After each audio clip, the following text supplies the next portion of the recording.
Rama Hare Rama, Rama Rama Hare Hare, Hare Krishna, Krishna Krishna, Hare Hare, Hare Ram, Ram, Hare Hare.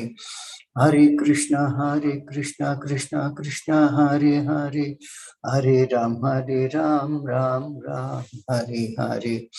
Hare Krishna, Krishna Krishna, Hare Hare, Hare Ram, Ram, Hare Hare. Hare Krishna, Krishna Krishna, Hare Hare, Hare Ram, Ram, Hare Hare. Hare Krishna, Krishna Krishna, Hare Hare, Hare Rama, Rama Rama, Hare Hare. Jaya Prabhupada, Jaya Prabhupada, Srila Prabhupada, Jaya Prabhupada, Jaya Prabhupada, Srila Prabhupada, Jaya Guru Deva, Jaya Guru Deva, Jaya Guru Deva, Jaya Guru Deva. Jai Vishnupada Paramahamsa Paramahansa Saraswati Samadhi Sangri Sesi Vedanta Swami Srila Prabhupada ki jai. ISKCON Seshadripuram Srila Prabhupada ki jai. Jai Vishnupada Paramahamsa Paramahansa Saraswati Samadhi Vedanta Saraswati Goswami Maharaj Prabhupada ki jai. Jai Vishnupada Sri Bhakti Das Baba Maharaj ki jai. Jai Vishnupada Satyanta Sarvabhauma Thakur ki jai. Jai Vishnupada Vaishnava Sarvabhauma Sri Jagannath Das Baba Maharaj ki jai. Jai Shri Rup Sanatana Bhatta Guna Shri Jeev Gopal Bhatta Das Agmaya Goswami Prabhu ki jai. Namacharya Sri Das Thakur ki jai. Prem se Gaur Shri Krishna Chaitanya Prabhu Nityananda Shri Advaita Gadadhar Shri Sadi Gaur Bhaktivinoda ki jai. Shri Radha Krishna Gopal Sham Kund Radha Kund Giri Govardhan ki jai. Shri Radha Krishna Chandra Bhagavan ki jai. Shri Mayapur Dham ki jai. Shri Vrindavan Dham ki jai. Kankamai ki jai. Manmai ki jai. Bhakti Devi ki jai. Tulasi Devi ki jai. Ananta Kodi Vaishnava ki jai. Shri Harinam Sankirtan ki jai. Grantaraj Srimad Bhagavatam ki jai. ISKCON Vatmana Guru and ki jai. Samarada Bhaktivinoda ki jai. Premanandi Hari Hari Bol. All glories to the assembled ones. All glories to the assembled ones. All glories to the assembled ones. All glories to Shri Guru and Shri Gauranga. All glories to Shri Prabhupada. Welcome you all to this morning Sunday Bhagavatam class. We are today reading from text Canto 3, chapter 14, text 35 and 36. Text 35 we read. Namo Rudraya Mahate Deva Yograya Midushe Shivaya Nyasta Dandaya Dandaya Manyave. Translation Srila Prabhupada ki jai. Let me offer my obeisances unto the angry Lord Shiva, who is simultaneously the very ferocious great demigod and the fulfiller of all material desires. He is all auspicious and forgiving, but his anger can immediately move him to chastise. Diti prayed for the mercy of Lord Shiva very cleverly. She prayed, the Lord can cause me to cry, but if he likes, he can also stop me crying because he is Asutosha. He is so great that if he likes, he can immediately destroy my pregnancy. But by his mercy, he can also fulfill my desire that my pregnancy not be spoiled. Because he is all auspicious, it is not difficult for him to excuse me from being punished, although he is now ready to punish me, because I have moved his great anger. He appears like a man, but he is the Lord of all men. Text 36. San naha prasidatam bhamo Bhagavan Urvanugraha Vyadyasyapi Anukampanam Strinam Devah Satipatihi Sanah Prasidatam Bhamho Bhagavan Urvanugraha Vyadyasyapi Anukampanam Strinam Devah Satipatihi Sanah Prasidatam Bhamho Bhagavan Urvanugraha Vyadasyapi Anukampanam Strinam Devah Satipatihi. Translation Srila Prabhupada ki jai. Let him be pleased with us, since he is my brother-in-law, the husband of my sister, Sati. He is also the worshipable Lord of all women. He is the personality of all opulences and can show mercy towards women who are excused even by the uncivilized hunters. Srila Prabhupada ki jai. Lord Shiva is the husband of Sati, one of the sisters of Diti. Diti invoked the pleasure of her sister Sati so that Sati would request her husband to excuse her. Besides that, Lord Shiva is the worshipable Lord of all women. He is naturally very kind towards women, on whom even the uncivilized hunters also show their mercy. Since Lord Shiva is himself associated with women, he knows very well their defective nature, and he might not take very seriously Diti's unavoidable offense, which occurred due to her faulty nature. Every virgin girl is supposed to be a devotee of Lord Shiva. Diti remembered her childhood worship of Lord Shiva and begged his mercy. Hare Krishna. Om Ajnanatimirandasya Jnananjana Shalakaya Chakshushrunattam Yena Tasmai Shri Gurave Namaha. Shri Chaitanya Manobhishtam Sthapitam Yena Bhutale Swayam Rupakada Mahyam Tadati Swapadantikam Vandeham Shri Guru Shri Padakamalam Shri Guran Vaishnavamscha Shri Rupam Sankirjatam Sagana Raghunathanvitam Tam Sjivam Satvaitam Savadutam Parijana Sahitam Krishna Chaitanya Devam Shri Radha Krishna Padan Sagana Lalita Shri Shakan Vidamscha He Krishna Karuna Snidho Deenapanto Jagatpate Gopesha Gopika Kanta Radha Kanta Namostude Taptakam Chanakaurangi Radhe Vrindavaneshwari Ushabhanuste Devi Pranamami Haripriye Panchakalpatarubhyasya Kapasnitubhya Vacha Patitanam Pamnebhyo Vaishnavebhyo Namo Namaha Jai Shri Krishna Chaitanya Prabhu Nityananda Shri Advaita Gadadara Shivasadi Gaura Bhaktavinda Hare Krishna Krishna Krishna Hare Hare Hare Rama Rama Rama Hare Hare Moham Karup Vacharam Pangam Hare Degen Muhammad Shri Paramatma Shri Chaitanya Visham.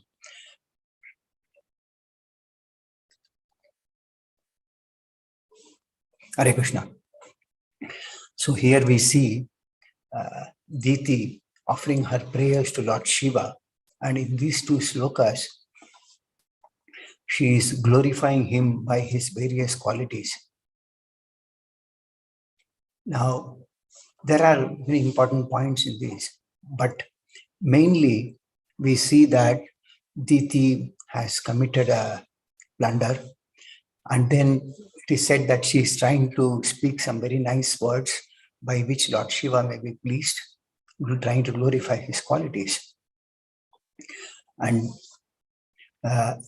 we will see how even the second shloka that I read, she's looking at so many ways to seek his mercy that she is trying to use her relationship with her sister, and so that her sister can speak to her husband and so forth. So the point is that many times we may also do many wrong things in our life. And then when we know that we have done something wrong, we may try to be repentant. Repentant is one way of progressing in spiritual life. It's said that a devotee must always feel repentant for his past sinful activities. And when he repents, the Lord becomes very pleased. But what happens is that at least till we become that, have that feeling of repentance, what we try to do is that we try to justify what we have done and adopt so many other means. As in the case like this, we see that we try to please whoever is possible by some pleasing words and see if we can come out of it. And finally, of course, it takes a very long process for one to surrender to the Supreme Lord Krishna, who can forgive us for all the offenses. But it need not happen also. But that is the only way. So we will see in the 11th canto of Srimad Bhagavatam, Krishna is telling Uddhava, he says, having awakened faith in the narrations of my glories, being disgusted with all the material activities, knowing that all sense gratification leads to misery, but still being unable to renounce all the sense enjoyment, my devotee should remain happy and worship me with great faith and affection. So, very nice points that unless and until one becomes disgusted with these material activities, it is very difficult to come out of it. And one should understand that all the sense gratification will lead one to misery, one after the other. And still we are unable to renounce that. Even though we may be suffering, we are not able to renounce the sense enjoyment. But one who comes to this understanding, yes, if I look for sense gratification in this material world, Material world is nothing but, it's known as kunta, in the sense that it is full of anxiety. The whole material nature is nothing but full of anxiety, and it has been created only for this purpose. But then one who comes to that understanding, oh, I have made some mistake, I have tried to commit some sense gratification process, which might put me into difficult situations, or I may have to suffer for this karma. Then the point is that one comes to an understanding, and then he starts thinking, whom should I beg forgiveness? What should I ask for? So he says, Krishna tells Uddhava, my devotees know that all the sense gratification leads to a miserable result, and sincerely repent such activities. So having understood, yes, I have made some mistake. If we are able to approach the Supreme Lord and surrender and seek forgiveness, the Lord will definitely do that also. Now the point is that all this started with what? A lusty desire from Diti. Now the thing is, this attraction between the opposite sex is there in all the forms of life. But in the human form of life, it is possible to understand that this material creation is not meant for enjoyment, but it is created for us to have some suffering, so that when we suffer, at least we realize, oh, I have done this wrong. Now, other species of life, they will not understand that this is a wrong activity. So that is why we see in the present generation, they all want to enjoy as much as possible. And that is why they are all, it is Srila Prabhupada used to say, they are all just like cats and dogs. Very nice quote in Srimad Bhagavatam also, where from which Srila Prabhupada quoted always. He quotes in many of his lectures. He says, man by himself is very, very good. And women by themselves are also very, very good. But when they mix, they are very, very bad. See, in the Vedic culture, it was very nicely going on everything. Why? Because there was a training for Grihasthas. Grihasthas used to be always advised, trained, this is what it is. But nowadays, the parents themselves don't know. So when they give their children in marriage, they are not able to train their children in what is married life like. That is why in the Vedic system, women are very much restricted in their association and movement with man, even within marriage. Lust is something, it deludes a man because it gives a promise of some pleasure. So men normally fantasize seeing a particular form of a woman, and he thinks that I will have this pleasure of being with a woman. And the woman also have lust in a different way. They feel that by giving them the illusion of power, they develop a desire by which they can control the man. A woman thinks that I will use my beauty to captivate a man, and by that I will make a man dance according to my tune. And both these things are glamorized in the form of street advertisement and so forth. So a man should not observe a woman from the lusty point of view, and a woman should not utilize their body to captivate and control man, which means that more men and women should control their senses. This is what Srila Prabhupada mentioned. So the most important point is that our senses should always be under control. Srila Prabhupada once said that if you want to draw a picture of Maya, once a disciple asked, and Srila Prabhupada replied, and he said, you draw a picture of a woman and a picture of $1, that is Maya. These are two forms of Maya. Money and honey, and these are two things that people are after. And the whole fight in the world is only due to these two things, either money or woman. Even if you see the greatest epics that we all know of Ramayana, Mahabharata and all, they took place only for these two things. And then Lord Krishna in the 11th canto of Srimad Bhagavatam in Uddhava Gita is telling Uddhava, one who has failed to control his senses immediately feels attraction upon seeing a woman's form, which is created by the illusory energy of the Supreme Lord. Indeed, the woman speaks with enticing words, smiles coquettishly, and moves her body sensuously. His mind is immediately captured, and thus he falls blindly into the darkness of material existence, just as a moth is maddened by fire, rushes blindly into its flame. So it is said that, this moth is a fly. We all try to keep away from fire, but this moth does not know, have that intelligence, so it rushes into the fire and finally it is burnt fully. So similarly, it is said that a woman speaks very nice, beautiful words enticingly and tries to tempt a man with these lusty desires. And because a man is attracted to a woman by seeing his form, he gives into that. And Sri Sridhar Swami in this particular thing gives an example of how the hunters trap the elephant. They make a big pothole, very, very big to keep an elephant. And they keep a female elephant so that by seeing that, a male elephant will come and fall into that pit and both of them are caught. And then, of course, they try to kill the animal and then make use of their bodies, parts and all those things.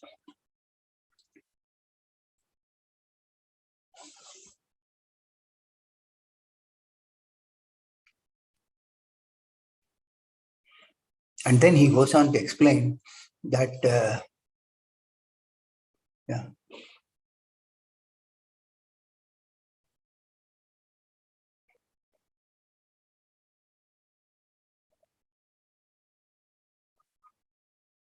being eager for sense gratification, such a fool loses all intelligence and is destroyed just like a moth rushes. So a man loses all his intelligence when he sees a woman and comes closer to her for association. Whereas even in a grihastha life, it is said that it's very much restricted and one must observe as per the principles laid down, which requires a lot of training at a younger age itself.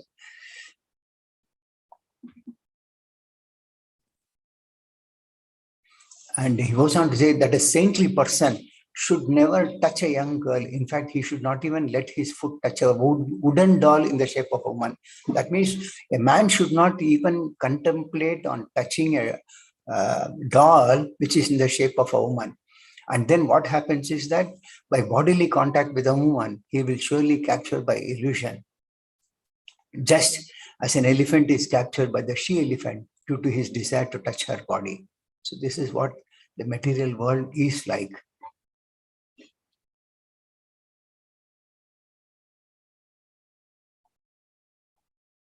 And the purport, very nicely it is explained, that one should not allow one's mind to be lost in lusty dreams of sex pleasure. There are various types of sense gratification to be enjoyed between man and woman, including speaking, contemplating, touching, and the final act. And all these constitute the network of illusion by which one is helplessly bound like an animal. So when one activity leads to the other, one second leads to the third, and so forth. And this way, we are all entangled in this material world, taking reactions one somehow or the other. And then the purport further concludes by saying that somehow or the other, one should remain aloof from sense gratification in the form of sex pleasure. Otherwise, there is no possibility of understanding the spiritual world. So unless and until we become frustrated and we come to an understanding, yes, this sense gratification leads us to more and more abominable reactions. It's not very easy to understand spiritual matters or spiritual activities. And Narad Muni gives a very nice example of analogy of man and woman. He says, man is like butter and woman is like a fire. So what happens is when the butter melts near a fire, when the butter is kept near a fire, it melts, which is true. When there is unrestricted contact, then there is an agitation of mind in both the man and the woman. Now we will understand. Now in these two slokas, Diti is speaking very nice, beautiful words, attractive words to attract Lord Shiva's qualities. Why? Because she knows that Lord Shiva is a very angry person, but at the same time he can be pleased. So she glorifies him by expressing all his glorious qualities. But the point is that if we see this whole episode, how it happened was because Diti was afflicted by sex desire and she could not control, and she approached Kashyapa Muni. And Kashyapa Muni also gave in because he wanted to please her. What is the ultimate result of this activity is that she gave birth to two demons, Hiranyaksha and Hiranyakashipu. And thereafter, Of course, it's a long thing that when they were born, they were very demoniac in nature. Why? Because the activity was for sense gratification. And when they were born, they were big demons, and then they started terrorizing the demigods. This is normally happening. There's always a battle between the demigods and the demons. So those who are born in demoniac this thing, they start harassing the demigods or their representatives. So this fight goes on always between the demigods and the demons. And finally, when both of them were killed, both her sons were killed, she is asking Kashyapa Muni to give a son who could kill Indra. Why? Because Indra got her sons killed through the help of the lords, that is Varahadev and Narsimhadev. So she tried to please her husband with very nice, pleasing words. So it is mentioned in the 6th canto. How, thinking in this way with a desire for a son to kill Indra, Diti began constantly acting to satisfy Kashyapa by her pleasing behavior. So she knew that that her husband Kashyapa Muni was a very great spiritual personality, and that he had a lot of spiritual powers, and that she somehow needs to please her husband so that he can pray to the Lord to have a son who can kill Indra. So she is praying, "O king,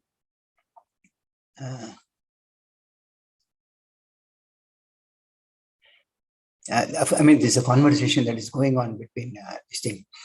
So he's telling, Diti always carried Kashyapa's orders very faithfully as he desired, with service, love, humility, and control, with words spoken very sweetly to satisfy her husband, and with smiles and glances at him. Diti attracted his mind and brought it under control. So he explained how Diti initially tried to please her husband Kashyapa by utilizing her humility, and then ultimately to control him.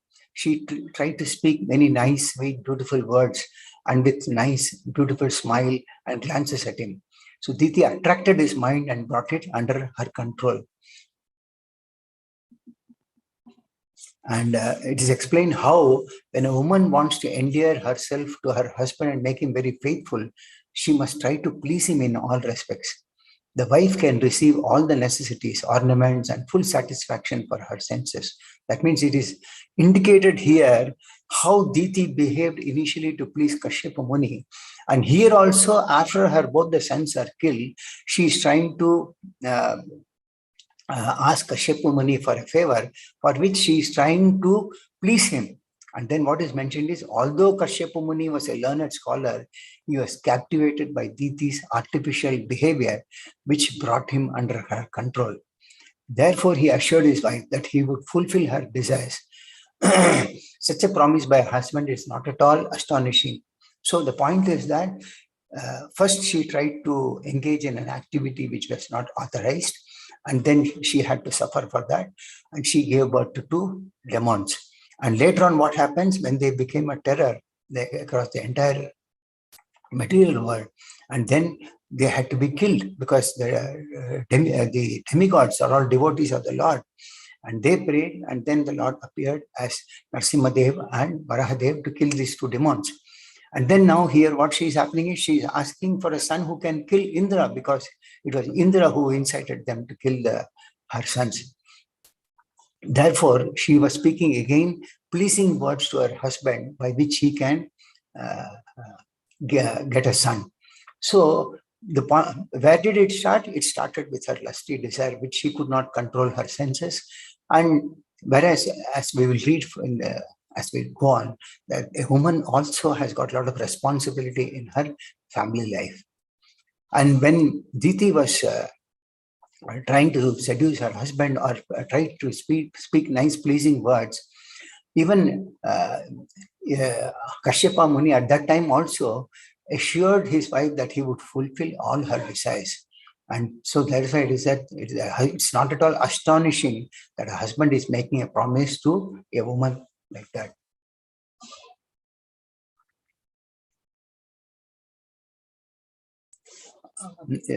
Actually, Kashyapa Muni is telling her when she wanted a son who can kill Indra, And Kashyapa Muni is answering her, "Oh, beautiful woman, since I am very much pleased by your behavior, you may ask for any benediction if you want. If a husband is pleased, what desires are difficult for his wife to obtain? A husband is the supreme demigod for a woman." So this is how Kashyapa Muni actually becomes pleased with her nice, attractive, beautiful words that she speaks. And further, he glorifies her. "My dear wife, whose body is so beautiful, your waist being thin, the conscientious wife should be chaste and should abide by the orders of her husband. She should very devotedly worship her husband as a representative of Vasudeva." So actually, a wife has got a responsibility of worshipping her husband as a representative of Vasudeva. When one has that understanding, then one does not indulge in this sense gratification.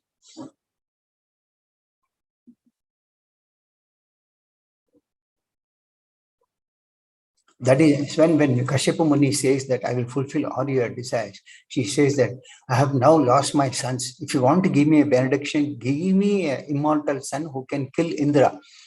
I pray for this because Indra, with the help of Vishnu, has killed my two sons, Hiranyaksha and Hiranyakashipu. And then when she puts this request to her husband Kashyapa Muni, he starts thinking, alas, now I face the danger of the impious act of killing Indra.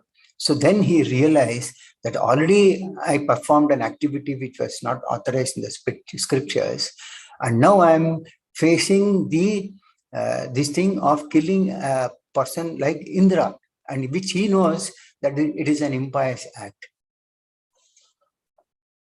And then he comes to a conclusion. He says, I have now become too attached to material enjoyment. Taking advantage of this, my mind has been attracted by the illusory energy of the Supreme Personality of Godhead. Therefore, I am surely a wretched person who will glide down towards hell. So why this example is given is that we all are victims of the same lust, and how we are all sliding gradually towards hellish conditions because of engaging in sense gratification. Then in the subsequent this thing, Kashyapa Muni says, this woman, my wife, has adopted a means that follows her nature, and therefore she is not to be blamed. But I am a man. Therefore, all condemnation upon me. I am not at all conversant with what is good for me, since I could not control my senses. So Kashyapa Muni says that what my wife has done is not wrong. It is because it is her nature. But I should have been intelligent enough that I could not control my senses. And Srila Prabhupada actually said the natural instinct of a woman is to enjoy in this material world by satisfying a husband. One's tongue, belly, and genitals, which are called Jihva, Udara, and Upashta. A woman is expert in cooking palatable dishes so that she can easily satisfy her husband in eating. When one eats nicely, his belly is satisfied, and as soon as the belly is satisfied, the genitals become strong. See how the whole cycle of events takes place. Especially when a man is accustomed to eating meat and drinking wine and similar passionate things, he certainly becomes sexually inclined. It should be understood that sexual inclinations are meant not for spiritual progress, but for gliding down to hell. So the point is that one activity leads to the other leads to the third one, and so forth. And we are all getting entangled in this material world. So it says that a woman tries to please her husband by cooking nice, palatable dishes. Of course, these days, even when women also work as much as the men work. But in earlier days, women used to be asked to, were not working and they were at home trying to cook. Nowadays, the women are also working. So the business of the hotels, restaurants, fast food chains, they're all flourishing.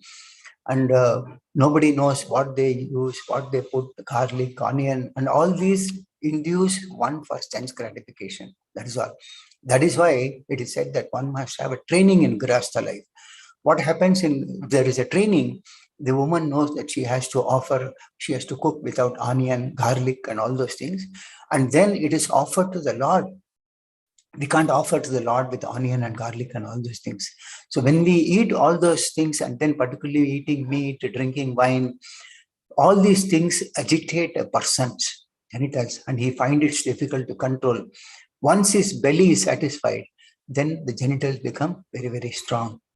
And all these are impediments to the spiritual progress, but are only helping one to gliding down further to hell. So this is what the whole material world is all about. Started with lust, and then to cover it up, she tries to please Kashyapa Muni again with nice, beautiful words. She tries to glorify Lord Shiva by his qualities, by expressing his qualities that he can protect. At the same time, if he wants, he can kill, so that Lord Shiva might become pleased. So we also do this. We go through so many cycles of series of activities in our life, and then we try to find a way. When, of course, it takes many, many births. Lord himself says, Bahunam Janmanamante Jnanavam Mam Prapadyate. That means after many, many births, one comes to an understanding that Vasudeva, or the Supreme Personality of Godhead, is the cause of all causes. That is the reason the Lord gave Bhagavad Gita to Arjuna, so that we can read that Bhagavad Gita, understanding the association of devotees, and then practice all these teachings in our life. That is very important. If we think that I will hear this Srimad Bhagavatam class once in a week and then forget it at that point of time, it will lead us, of course, there is no wastage in hearing. Everything, even a small percent of activity done in spiritual life will add value to our life. But only thing is that we don't know how many lifetimes we have to undergo suffering. So having understood this essence of Bhagavad Gita and Srimad Bhagavatam, one should apply the teachings that are there in the scriptures practically in our life. That is very, very important. And it is not that, see what happens in this material world.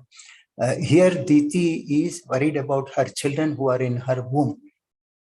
And even after a child is delivered, there's so much of problems these days in this material life. A child has to be born normally, and then he should be born in after he is born, then the worry starts. What will he be? What will he become? To getting an admission in a school is very difficult these days. Of course, in the third canto, in the next part itself, there are mentions of how much of problems a soul goes through when it is in a body in the womb of his mother. So many problems are there that he faces. We'll not discuss on that. But what happens after the child's birth? The parents are in full anxiety.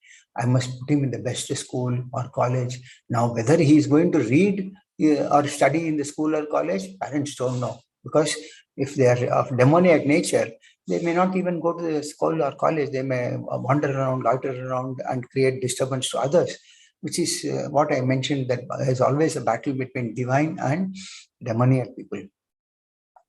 And then what happens? Even after the education is over, these days, nobody is sure of getting a job. That is the situation. And after job, then comes the next stage of anxiety, that is marriage. After marriage, the parents think, oh, when he will have child, when I will have grandchildren with whom I can see and see them nicely smiling and all those things. And then again, what happens? Sometime, why Diti is anxious? Because she has got that attachment to her children to be born even when they are in the womb. So we all develop these attachments, and this is not knowing that everything in this material world is only temporary. Nothing is permanent. One has to become free from the cycle of birth and death by understanding these subject matters and not indulge in sense gratification. There are many examples in Srimad Bhagavatam. See, King Chitraketu, he had a lamentation that he had no children. He had so many wives, but he didn't have a son. And finally, what happened was that when Narad Muni came, and then he pleaded, and then after some time, he had a son. And when he didn't have a son, he was put into so much of anxiety. But after he had the son, the anxiety increased because he had son through one wife, and the others became envious of him and gave him poison. So before he had his child, he was King Chitraketu was in lamentation, and after he had his child also, he was in lamentation because of so many wives that he had. So the point is that anything material possession that we will have, it leads us to attachment somehow to that possession, whether it is money or honey, which I mentioned earlier. Honey need not be only wife. Up to a certain age, men have attraction for women. But then what happens is that after a child is born, then both husband and wife develop attachment to the child. So that is why the Lord tells Arjuna in Bhagavad Gita, there are 3 gates leading to hell: lust, anger, greed. And every sane man should give this up, for they lead to the degradation of the soul. The man who has escaped these 3 gates of hell, O son of Kunti, performs acts conducive to self-realization and thus gradually attain the supreme destination. So here the Lord is advising Arjuna that these are the 3 gates that can take one to hell, that is lust, anger, and greed. And in this example of Kashyapa Muni, Diti and Kashyapa Muni, we see that it started with lust, and then there is a whole cycle of events, and she has to speak some very nice, pleasing words, which I described in the beginning of the class. There is a nice instruction, very good instruction that Prahlad Maharaj is giving to his demoniac associates. This is mentioned in the 7th canto. He says, one who is too attached cannot understand that he is wasting his valuable life for the maintenance of his family. He fails to understand that the purpose of human life is a life suitable for realization of the absolute truth, which is being spoiled. So human life is meant to understand the process of self-realization. Who am I? Am I this body, or am I a spirit soul?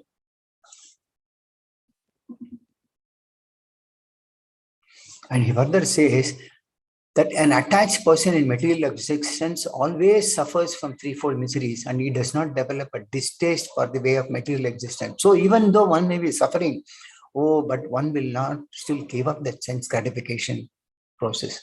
He says that if a person too attached to the duties of family maintenance is unable to control his senses, the core of his heart is immersed on how to accumulate money.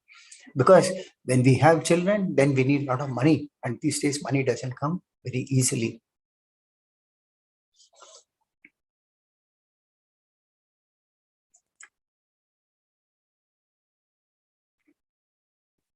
See, that is why it is said that Vivaha is a samskara. That means to uplift us from the present situation. Now, the Vivaha samskara is observed by purifying influence, which helps one to understand the goal of life, which would enable husband and wife to live peacefully and purify themselves, as well as free their children from ignorance and from all misidentification of the soul with the body. Parents must see that a healthy atmosphere surrounds their children. So Vivaha, marriage, was observed like a samskara. And people used to think those days marriage was very, very elaborate. And then nowadays, even marriage samskara does not take place, because even the priest who performs the samskara is only doing it for the purpose of getting money from you. That is all is his interest. So whether he knows the samskara or not, we don't know. But what is the purpose of that samskara? The Vivaha samskara understand wants to have the goal of life, which could enable a husband and wife to live peacefully and purify themselves. That means Vivaha is also a samskara to purify oneself, and as well as their children. I think in the last class I mentioned that one should not become a father, mother, husband, wife, if one cannot deliver their dependence from the cycle of birth and death. This is what happens when we don't observe the Vivaha samskara. And what happens by this samskara? The parents see that a healthy atmosphere surrounds their children.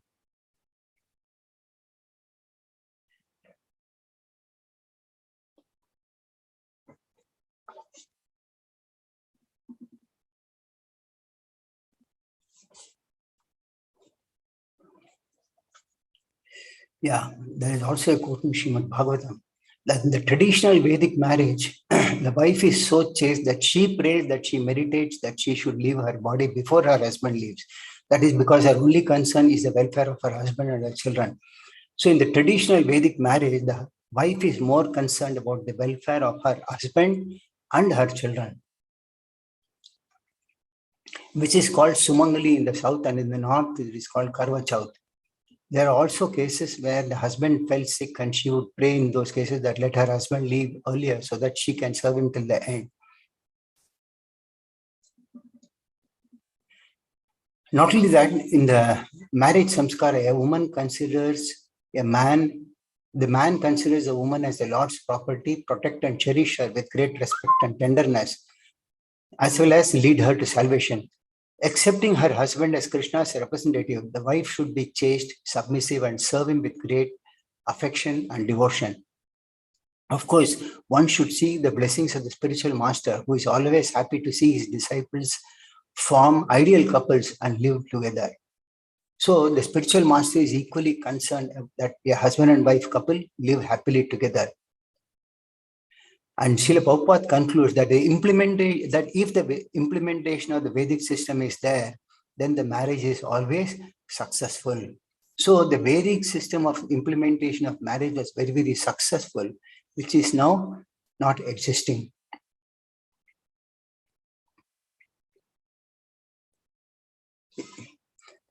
There's some more quotes which I got. A wife is considered a better half of the husband. Wife is supposed to serve her husband and be chaste and serving everyone related to the husband in a very humble manner, as if they are her own, without considering or differentiating between her parents and the husband's parents. So there are duties for a wife also. And the first thing that is mentioned is that she should be chaste and try to please her husband and everyone related to her husband. But nowadays there is a differentiation they create, that these are my parents, these are my husband's parents, so forth. Nowadays, the husband and wife relationship is based on sense gratification. And that is why there is a lot of dispute within every family. Not only that there is a dispute between the husband and wife, but it says that the child is affected by this. And many marriages, even in India, end up in divorce. Actually, the law, this entire creation has been made by the Lord with the purpose of our purification. But what is happening is that we are getting more and more entangled by not knowing.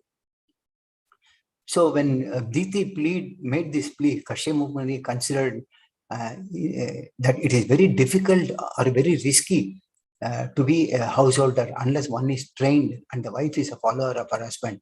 That is why there used to be training for a husband how to live a human life.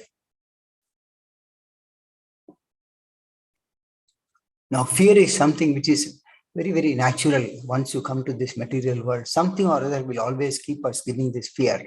But that fear should lead us to the path of surrendering to the Supreme Lord at some stage or the other. And the more we delay, the more we are going to suffer. But on the other hand, we see examples where when someone is practicing, is a devotee of Krishna, they don't have this type of fear. Queen Kunti actually prays we have already done this in the first canto of Srimad Bhagavatam, 8th chapter, 40, for text 41, 42. She prays to the Lord, O Lord of the universe, soul of the universe, O personality of the form of the universe, please therefore sever my tie of affection for my kinsmen, the Pandavas and the Vrishnis. O Lord of Madhu, as the Ganges forever flows to the sea without hindrance, let my attraction be constantly drawn unto you without being diverted to anyone else. So Queen Kunti was a great devotee of the Lord.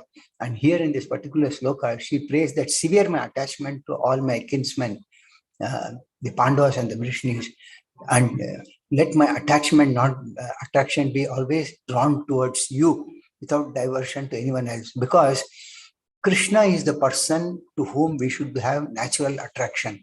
But because we have not developed that attraction to Krishna, we are developing our attachment to family, our possessions, society, and so many things.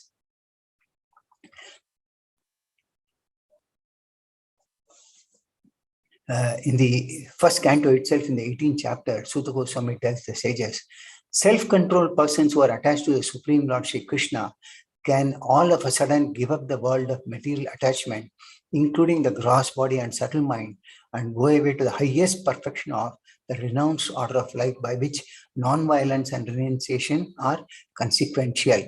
That means one who, here in this particular this thing, Sutta Goswami is telling that one who becomes attracted to Krishna can give up anything that is takes one to material attachment, including the gross body and subtle mind, and go to the highest perfection of the renounced order of life.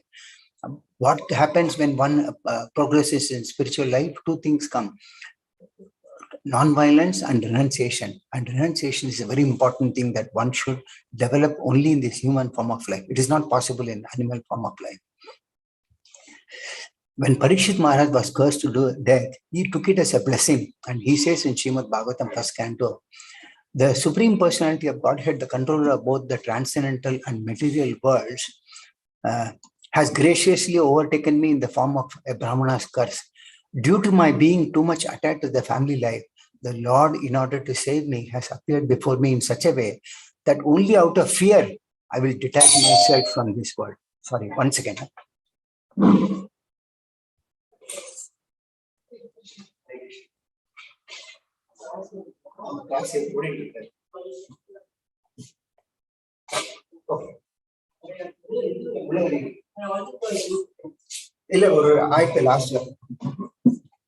So Parikshit Maharaj was actually feeling that he, maybe because he was too much attached to the family, I'm sorry for the interruption. So Parikshit Maharaj was thinking that because he was too much attached to his family, maybe the Lord made an arrangement by which he could be cursed by the Brahmana and develop some detachment from this material world. So similarly, when we start practicing devotional service, we will reach a point of surrender by which we can be free from all this anxiety, fear, and all those things. Generally, devotees don't have any material desires. They have only spiritual desires. Desire is a living symptom. As long as we are there in this body, there will always be desires. But when these desires are diverted to Krishna, are taken towards Krishna, then we become free from all the material desires that develop in us. So that is why devotees are not in anxiety, they are not in fear.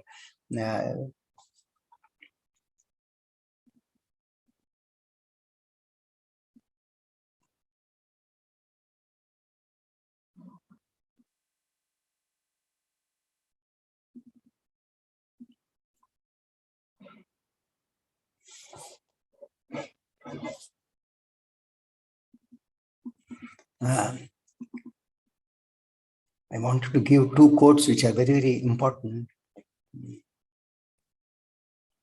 Yeah, in the first canto of Srimad Bhagavatam itself, see, after all the battle was over, Parikshit Maharaj was in the womb of his mother Uttara. But Ashwatthama was so cruel that he sent a Brahmastra on the womb of Uttara to kill Parikshit Maharaj. And then when she realized, she started praying to Krishna. She says, "O Lord of Lords, Lord of the universe, you are the greatest of mystics. Please protect me, for there is no one else who can save me from the clutches of death in this world of duality." So, Grihastha life, material world means kunta. And particularly when one is there in the Grihastha life, he has to give protection to his family. So many things and so many problems are there. But devotees are such that they don't have any material desires. They are fully peaceful because they know that material desire means anchoring for which sense gratification has to be there. Not only that, devotees have an understanding that anything that is there in this material world is only temporary, nothing is permanent.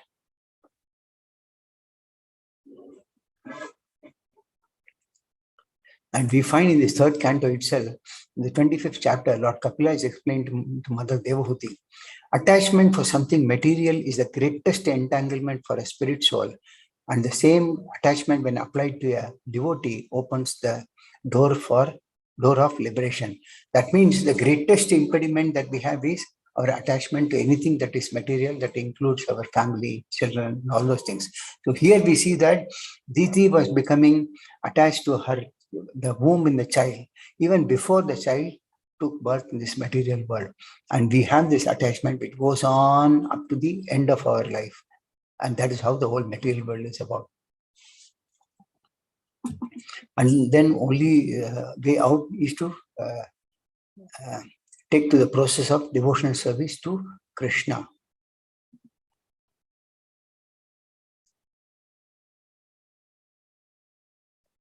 I'm searching for the example. Srila Prabhupada gave a very nice quote, actually. Yeah, I got it. One time, Srila Prabhupada was walking and he pointed to a tree that was full of birds. And he asked his disciples, what is the specialty of all these birds in the tree? He said that even the birds are attached to their houses. I mean, the birds are living in the tree, they are all attached to their houses. Another example is during Srila Prabhupada's time, a devotee was looking for a place for preaching. And then they saw a place and he showed it to Srila Prabhupada.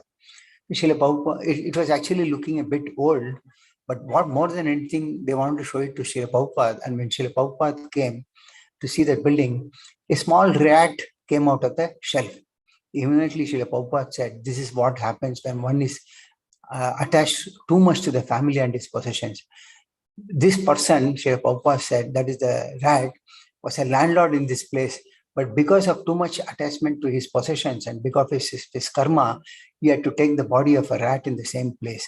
So similarly, they mentioned somewhere that if a person is very wealthy, but too much miserly, then he takes the body of a snake.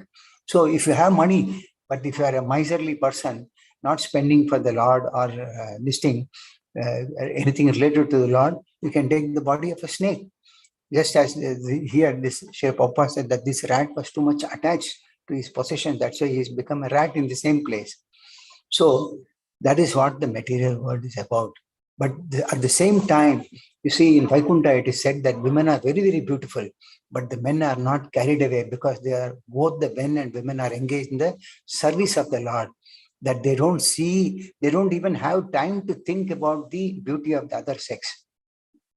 And if at all they see any beauty, they see nothing else but hearing the glories of the Lord or chanting the glories of the Lord. That means the process of understanding the whole exercise is Shravanam and Kirtanam. And there is also mentioned that the women and consorts serve the Lord. They have different services to the Lord. And there is no one trying to think of exploiting each other on the bodily platform. So the more we think of on the bodily platform, we think how to exploit each other. And this is how the whole thing has happened. So I will conclude my class for the day. I can take questions for the next few minutes. If anybody has got questions, comments.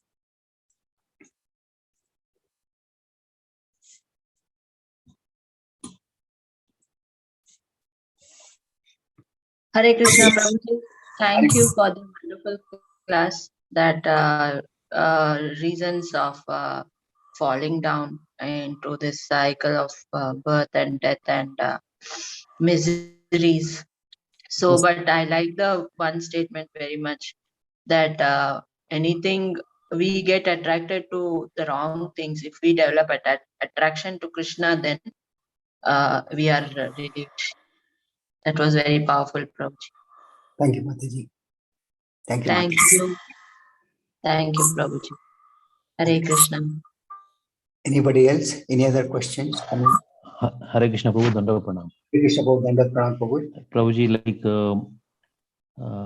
what is the purpose of life, Prabhu? Because one if he gets married, naturally he gets attached to the family and siblings and other things like. So, what exactly is the purpose of life? It's better to live as a brahmachari itself, or what is exactly? See, this is where I said that one must have some training for which one has to be associated with devotees.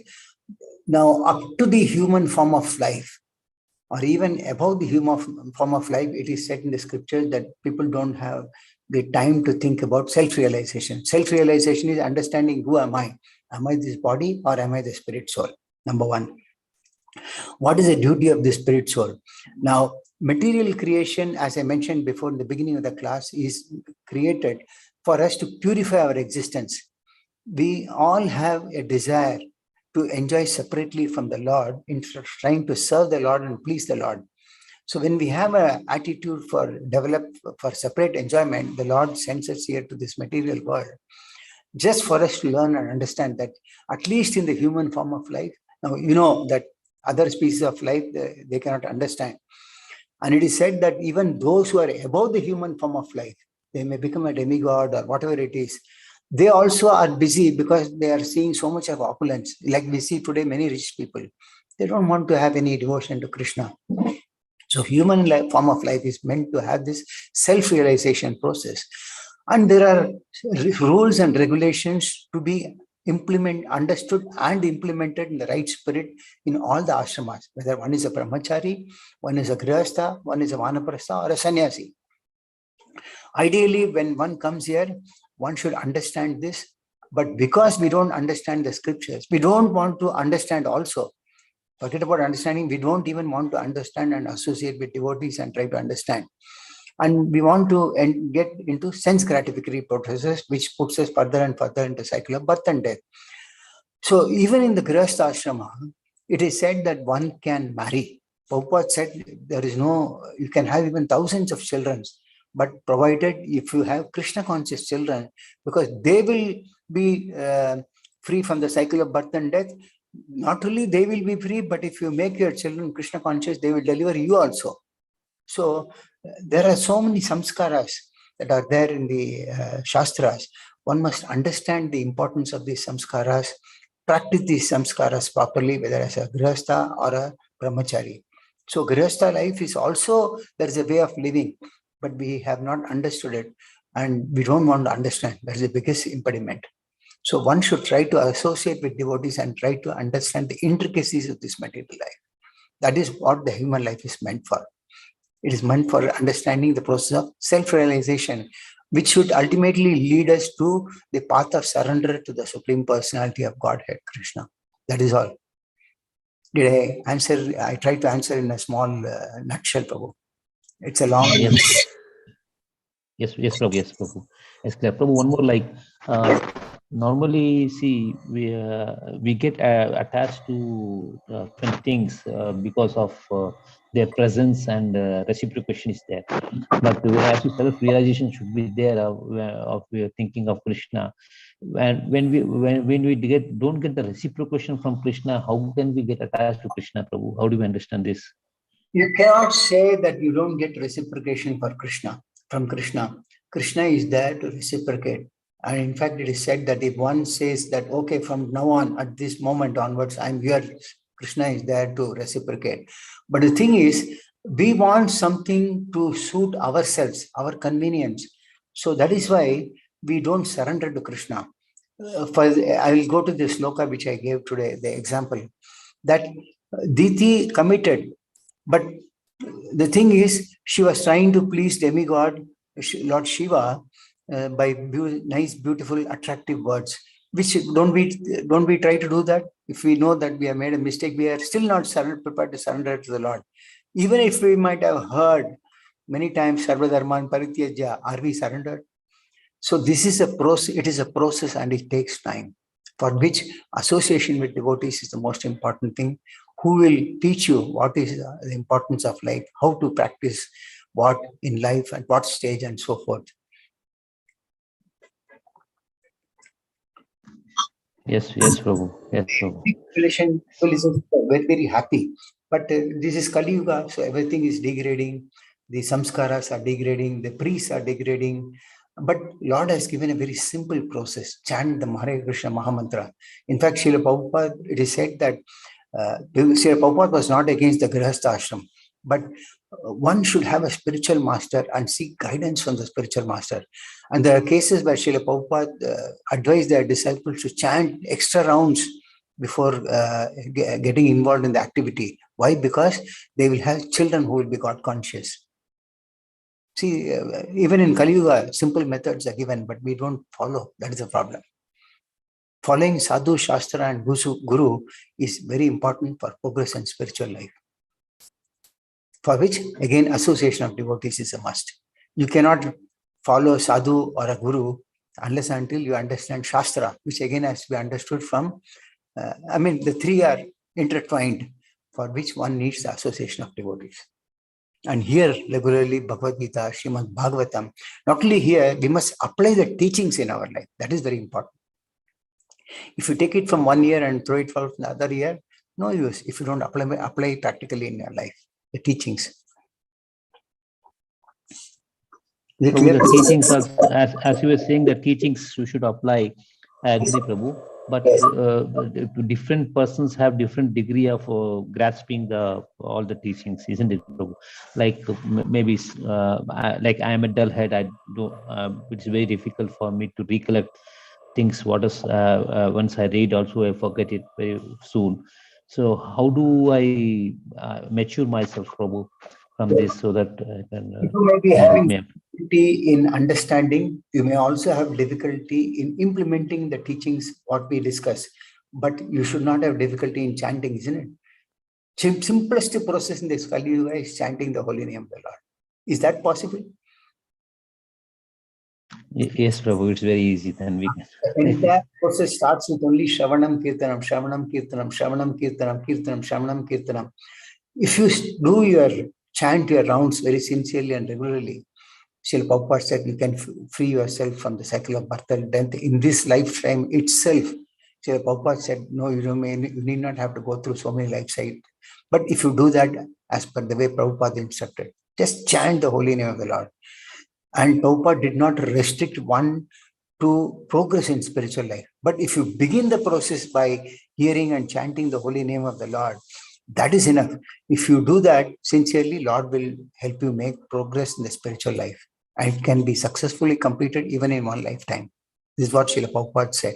And Prabhupada actually delivered the most, the Westerners were much more involved materially than we Indians. And Srila Prabhupada delivered so many. They left their bodies thinking of Krishna. When Srila Prabhupada could do that, why not we take up the process? Though we are born in a background of Vedic society. Isn't it? Yes, Prabhu. Yes, Prabhu. Very well said, Prabhu. Thank you, Prabhu. Hare Krishna. Anybody else? Any other questions? Prabhuji, if I may add something. Yes, Mataji, please. We have heard many stories of Krishna reciprocating, Prabhu. Like when we read those stories, we get reassured that Krishna really reciprocates. Yes. Like of devotees, that is like how he helps in some form or the other. Yes, and also, just adding, Prabhu, that yes. If we have if we are sincere, then Krishna will reciprocate. Yes, first is for that we require faith, and if we have faith, we take to the process seriously. For example, even chanting, if we are not doing a proper chanting, then we may have to take another birth to chant properly. So, but if we have, yes, that Lord will reciprocate if I do my chanting sincerely. That is enough. That will take us to the path of even purified chanting. So it starts with faith. Again, faith, how we develop faith in the association of devotees, hearing from the devotees. And then take up the process. What we discuss week after week, we must try to implement in our life. Yes.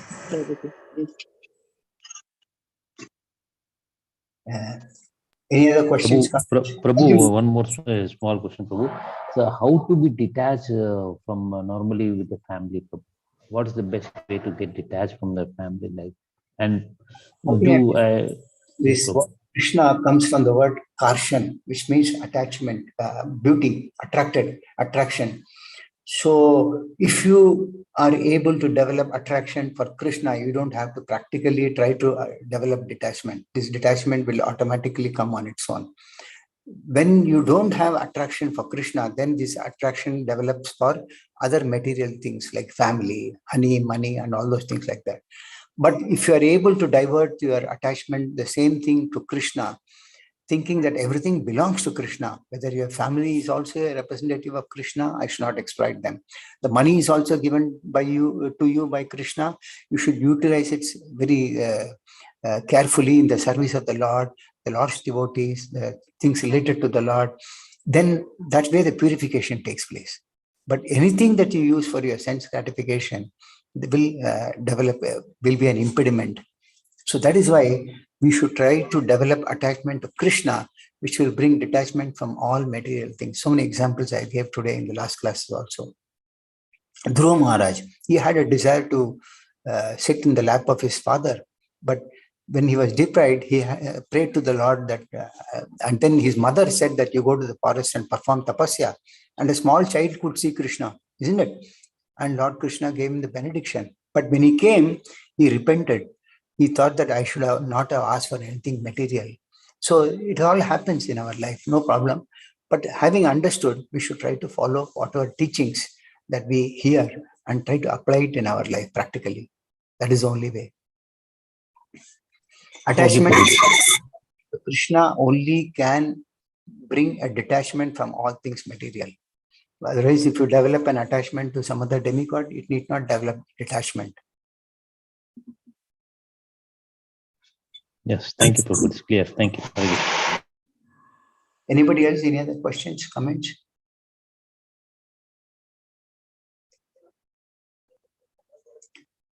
Nothing, then thank you all very much. Grantha Srimad Bhagavatam ki jai. Shri Prabhupada ki jai. Jai.